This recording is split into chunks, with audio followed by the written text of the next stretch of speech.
नमस्कार, मैं अभिनेंद्र और आपने देखना शुरू कर दिया है द प्रिंट लाइन्स। बिहार के पूर्व मुख्यमंत्री कर्पूरी ठाकुर को देश का सर्वोच्च नागरिक सम्मान भारत रत्न देने का ऐलान किया गया है, जिस पर राजनीतिक दलों की तरह तरह की प्रतिक्रिया आई है। विपक्षी नेताओं ने फैसले का स्वागत तो किया है, लेकिन साथ ही कुछ सवाल भी उठाए हैं।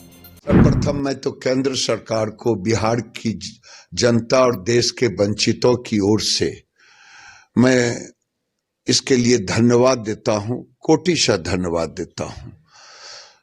कर्पूरी ठाकुर, मेरा सौभाग्य रहा कि कर्पूरी ठाकुर एक समाजवादी नेता थे। मेरे गांव के एक बड़े समाजवादी नेता थे कपिल देव बाबू, जो दोनों साथ काम करते थे। मैंने कर्पूरी जी को नजदीक से जानने का काम किया है। कर्पूरी जी एक सामाजिक समरसता के प्रतीक थे। नरेंद्र मोदी ने कर्पूरी जी को सम्मानित किया है।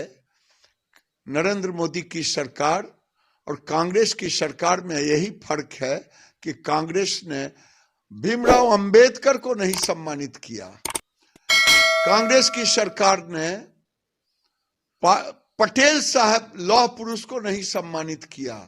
अगर उसको सम्मानित भी किया तो मोदी की सरकार ने की, पटेल को सम्मानित किया, अंबेडकर को सम्मानित किया, कर्पूरी जी को सम्मानित किया। कर्पूरी ठाकुर जी का जो पूरा इतिहास है, जो पूरा कारनामा है और जो पूरा काम है भारतीय समाज के लिए और बिहार के समाज के लिए, वो बहुत बड़ा है।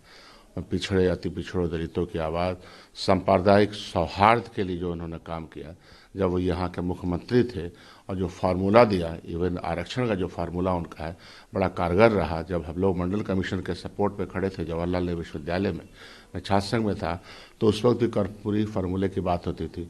समाज को आगे बढ़ाने में उनका जो रोल है, पिछड़ा को, वंचितों को, वो बहुत बड़ा रोल है। तो हम लोग इसका स्वागत करते हैं। बेहद स्वागत योग्य कदम है, लेकिन इसकी पृष्ठभूमि जानिए।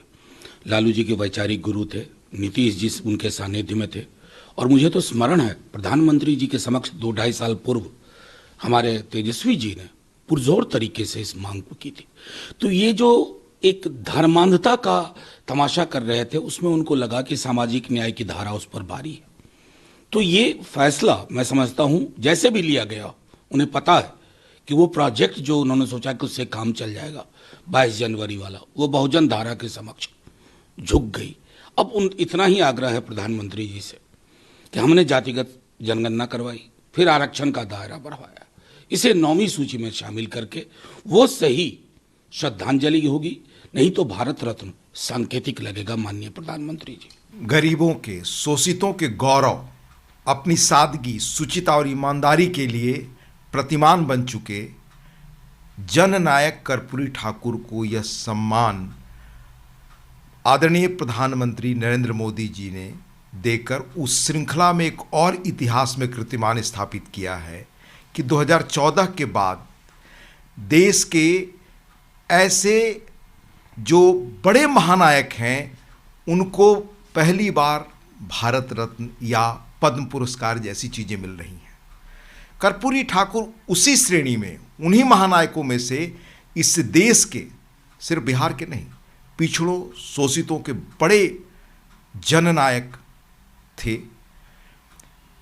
उनका व्यक्तित्व इतना बड़ा था कि 2-2 बार मुख्यमंत्री रहने, एक बार उप मुख्यमंत्री रहने और एक बार छोड़कर कभी वो चुनाव नहीं हारे आज़ाद भारत में।